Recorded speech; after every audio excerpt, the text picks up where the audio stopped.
नमस्कार दोस्तों। एक कोना कहानी का चैनल में आप सबके चैनल में स्वागत है। तो हम सब का चैनल है ये एक कोना कहानी का, हमारे मन का एक कोना कहानी का। आपको मैं कहानी सुना रही थी मुंशी प्रेमचंद जी की कहानी ईदगाह। ईदगाह कहानी छोटे बच्चे हामिद और उसकी दादी की कहानी है। तो कल तक हमने सुना कि ईद का त्यौहार आ चुका है। अमीना जो कि हामिद की दादी है, उसके पास घर में पकाने के लिए कुछ भी नहीं है और वो इस चिंता में घुली जा रही है। दूसरी तरफ हमारा हामिद है जो इतना उत्साह से भरपूर है और मेला जाने के लिए तैयार है। अमीना उसे अकेले भेजना नहीं चाहती, लेकिन अगर वो चली गई तो हामिद के लिए सिवैयों को कैसे बनाएगी, कैसे जुगाड़ करेगी हामिद के लिए कुछ बनाने के लिए। तो इसलिए वो हामिद को बच्चों के साथ जाने देती है।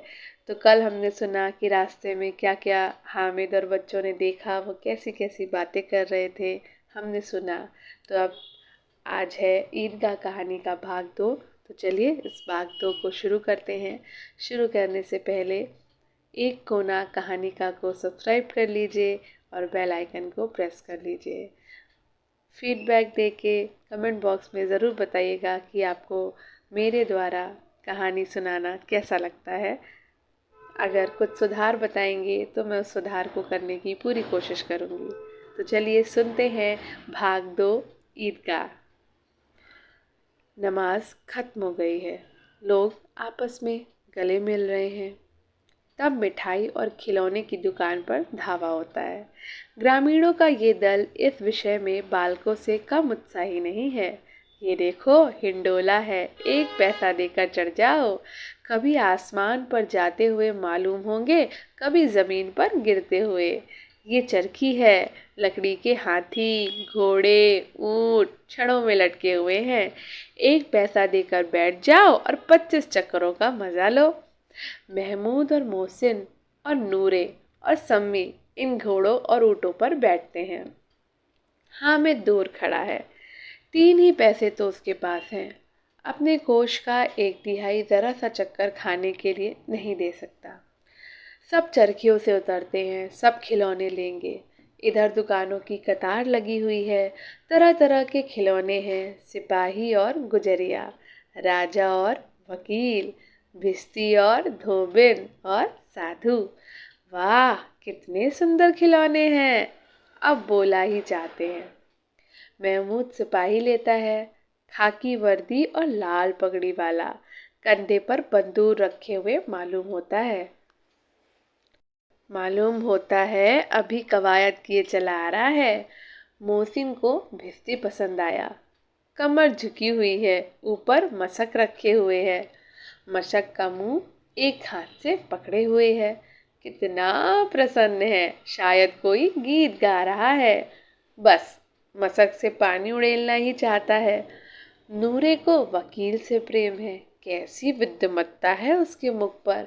काला चोगा, नीचे सफेद अचकन, अचकन के सामने की जेब में घड़ी, सुनहरी जंजीर, एक हाथ में कानून का पोथा लिए हुए है। मालूम होता है अभी किसी अदालत से जिरह या बहस किए चले आ रहे हैं। ये सब 2-2 पैसे के खिलौने हैं। हामिद के पास कुल 3 पैसे हैं। इतने महंगे खिलौने वो कैसे ले। खिलौना कहीं हाथ से छूट पड़े तो चूर चूर हो जाए, जरा पानी पड़े तो सारा रंग घुल जाए। ऐसे खिलौने लेकर वो क्या करेगा, किस काम के। मोहसिन कहता है, मेरा भिश्ती रोज पानी दे जाएगा सांझ सवेरे।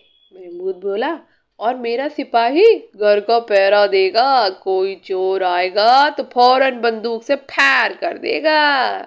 नूरे बोला, और मेरा वकील खूब मुकदमा लड़ेगा। सम्मी बोली, और मेरी धोबिन रोज कपड़े धोएगी। हामिद खिलौनों की निंदा करता है। मिट्टी ही की तो है, गिरे तो चकनाचूर हो जाएं। लेकिन ललचाई हुई आंखों से खिलौनों को देख रहा है और चाहता है कि जरा देर के लिए उन्हें हाथ में ले सकता। उसके हाथ अनायास ही लपकते हैं, लेकिन लड़के इतने त्यागी नहीं होते हैं, विशेषकर जब अभी नया शौक है। हामिद ललचाता रह जाता है। खिलौनों के बाद मिठाइयाँ आती हैं। किसी ने रेवड़ियाँ ली है, किसी ने गुलाब जामुन, किसी ने सोहन हलवा। मज़े से खा रहे हैं। हामिद बिरादरी से पृथक है। अभागे के पास 3 पैसे हैं, क्यों नहीं कुछ लेकर खाता। ललचाई आंखों से सबकी ओर देखता है। मोहसिन कहता है, हामिद रेवड़ी ले जा, कितनी खूबसूरत है। हामिद को संदेह हुआ, ये केवल क्रूर विनोद है। मोहसिन इतना उदार नहीं, लेकिन यह जानकर भी वो उसके पास जाता है। मोहसिन दोने से एक रेवड़ी निकालकर हामिद की ओर बढ़ाता है। हामिद हाथ फैलाता है। मोहसिन रेवड़ी अपने मुंह में रख लेता है। महमूद, नूरे और सम्मी खूब तालियां बजा बजा कर हंसते हैं। हामिद खिसिया जाता है। मोहसिन बोला, अच्छा अब की ज़रूर देंगे हामिद, अल्लाह कसम, ले जाओ। हामिद बोला, रखे रहो, क्या मेरे पास पैसे नहीं हैं? सम्मी बोली, 3 ही पैसे तो हैं, 3 पैसे में क्या लोगे? महमूद बोला, हमसे गुलाब जामुन ले जाओ हामिद, मोमिन बदमाश है। हामिद बोला, मिठाई कौन बड़ी नेमत है, किताब में इसकी कितनी बुराइयां लिखी हैं पता है? मोहसिन बोला, लेकिन दिल से कह रहे होगे कि मिले तो खा ले, अपने पैसे क्यों नहीं निकालते? महमूद बोला, हम समझते हैं इसकी चालाकी, जब हमारे सारे पैसे खर्च हो जाएंगे तो हमें ललचा लचका कर खाएगा। मिठाइयों के बाद कुछ दुकानें लोहे की चीजों की, कुछ गिलट और कुछ नकली गहनों की थी। लड़कों के लिए यहाँ कोई आकर्षण न था, वे सब आगे बढ़ जाते हैं। हामिद लोहे की दुकान पे रुक जाता है। कई चिमटे रखे हुए थे। उसे ख्याल आया, दादी के पास चिमटा नहीं है। तवे से रोटियां उतारती है तो हाथ जल जाता है। अगर वो चिमटा ले जाकर दादी को दे दे तो वो कितना प्रसन्न होगी, और फिर उनकी उंगलियां कभी न जलेंगी। घर में एक काम की चीज हो जाएगी। खिलौनों से क्या फायदा, व्यर्थ में पैसे खराब होते हैं। जरा देर ही तो खुशी होती है, फिर तो खिलौनों को कोई आंख उठाकर भी नहीं देखता। ये तो घर पहुंचते पहुंचते टूट फूट बराबर हो जाएंगे। या छोटे बच्चे जो मेले में नहीं आए हैं, जिद कर करके ले लेंगे और तोड़ डालेंगे। चिमटा कितने काम की चीज है। रोटियां तवे से उतार लो, चूल्हे में सेक लो, कोई आए मांगने आए तो चटपट चूल्हे से आग निकाल कर उसे दे दो। अम्मा बेचारी को कहाँ फुर्सत है कि बाजार आए, और इतने पैसे ही कहाँ मिलते हैं, रोज हाथ जला लेती है। हामिद के साथी आगे बढ़ गए हैं। सबील पर सबके शरबत पी रहे हैं। देखो सब कितने लालची हैं, कितनी मिठाइयाँ ली, मुझे किसी ने एक भी नहीं दी। उस पर कहते हैं मेरे साथ खेलो, मेरा ये काम करो। अब अगर किसी ने कोई काम करने को कहा तो पूछूंगा, खाए मिठाइयाँ? आप मुंह सड़ेंगे, फोड़े फुंसियाँ निकलेंगी, आप ही जबान चटोरी हो जाएगी। तब घर से पैसे चुराएंगे और मार खाएंगे। किताब में झूठी बातें थोड़े ही लिखी हैं, मेरी जुबान क्यों खराब होगी?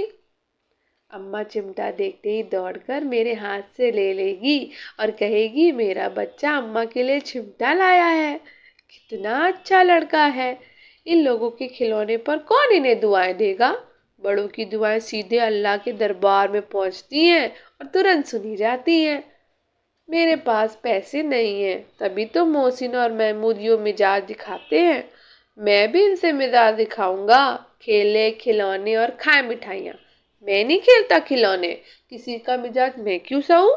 मैं गरीब सही, किसी से कुछ मांगने तो नहीं जाता। आखिर अब्बा जान कभी न कभी आएंगे, अम्मा भी आएंगी ही।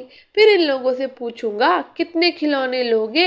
एक एक को टोकरियां खिलौने दूं और दिखा दूं कि दोस्तों के साथ इस तरह का सुलूक किया जाता है। ये नहीं कि 1 पैसे की रेवड़ी ली तो चिढ़ा चिढ़ा के खाने लगे। सबके सब खूब हंसेंगे कि हामिद ने चिमटा लिया है। हंसे मेरी बला से। उसने दुकानदार से पूछा, ये चिमटा कितने का है?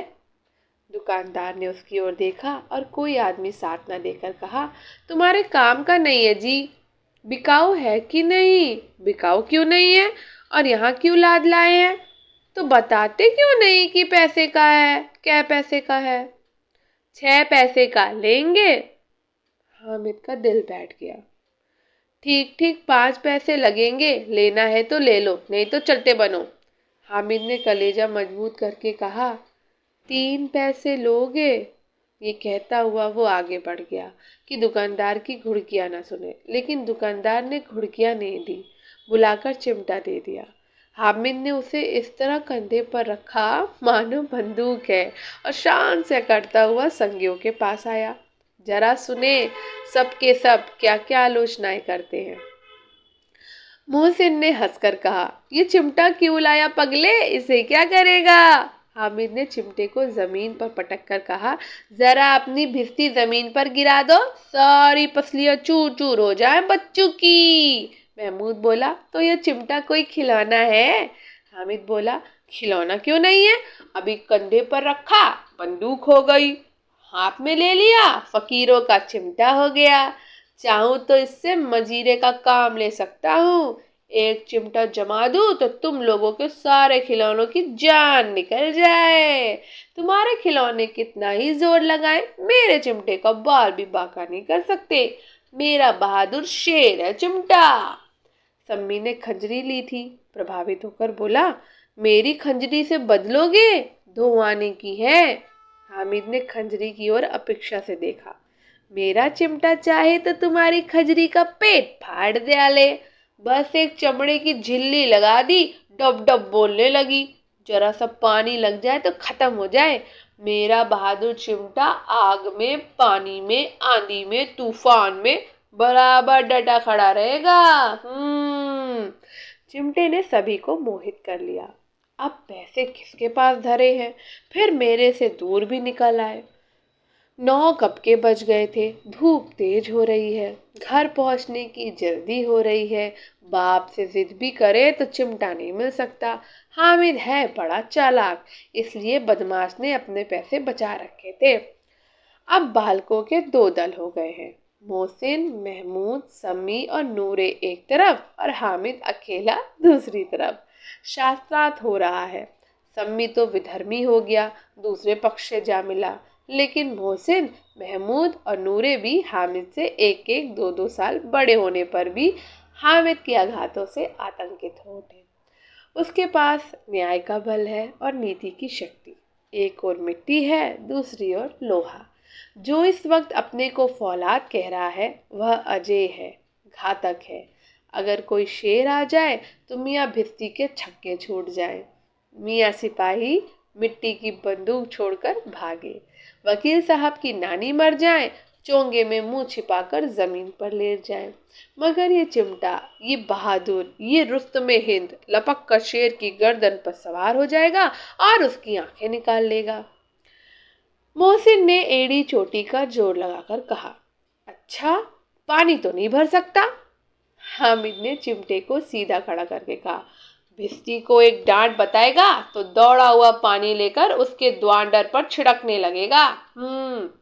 मोहसिन परास्त हो गया, पर महमूद ने कुमुक पहुंचाई, अगर बच्चा पकड़ जाए तो अदालत में बंधे बंधे फिरेंगे, तब तो वकील साहब के पैरों पड़ेंगे। हामिद इस प्रबल तर्क का जवाब ना दे सका। उसने पूछा, हमें पकड़ने कौन आएगा? नूर ने अकड़ कर कहा, ये सिपाही बंदूक वाला। हामिद ने मुंह चिढ़ाकर कहा, ये बेचारे हम बहादुर रुस्तमे हिंद को पकड़ेंगे? अच्छा लाओ, अभी जरा कुश्ती हो जाए, इसकी सूरत देखकर दूर से भागेंगे, पकड़ेंगे क्या बेचारे? मोहसिन को एक नई चोट सूझ गई। तुम्हारे चिमटे का मुंह रोज आग में जलेगा। उसने समझा था कि हामिद लाजवाब हो जाएगा, लेकिन ये बात न हुई। हामिद ने तुरंत जवाब दिया, आग में बहादुरी कूदते हैं जनाब। तुम्हारे ये वकील, सिपाही, भिस्ती लौंडियों की तरह घर में घुस जाएंगे। आग में कूदना वो काम है जो ये रुस्तमे हिंद ही कर सकता है। महमूद ने एक जोर लगाया, वकील साहब कुर्सी मेज पर बैठेंगे, तुम्हारा चिमटा तो बावर्ची खाने में जमीन पे पड़ा रहेगा। इस तर्क ने सम्मी और नूरे को भी सजीव कर दिया। कितने ठिकाने की बात कही है पट्टे ने। चिमटा बावर्ची खाने में पड़ा रहने के सिवा और क्या कर सकता है? हामिद को कोई फड़कता हुआ जवाब नहीं सूझा। तो उसने धांधली शुरू की, मेरा चिमटा बावर्ची खाने में नहीं रहेगा। वकील साहब कुर्सी पे बैठेंगे तो जाकर उन्हें जमीन पर पटक देगा और उनका कानून उनके पेट में डाल देगा। बात कुछ बनी नहीं, खासी गाली गलौज थी, लेकिन कानून को पेट में डालने वाली बात छा गई। ऐसी छा गई कि तीनों सूरमा मुंह ताकते रह गए, मानो कोई धेलचा कनकौआ किसी गंडे वाले कनकइयों को काट गया हो। कानून मुंह से बाहर निकलने वाली चीज है, जिसको पेट के अंदर डाल दिया जाए बेतुकी सी बात होने पर भी कुछ नयापन रखती है। हामिद ने मैदान मार लिया। उसका चिमटा रुस्तमे हिंद है। अब इसमें मोहसिन, महमूद, नूरे, सम्मी किसी को भी आपत्ति नहीं हो सकती। विजेता को हारने वालों से जो सत्कार मिलना स्वाभाविक है, वो हामिद को भी मिला। औरों ने 3-3, 4-4 आने पैसे खर्च किए पर कोई काम की चीज ना ले सके।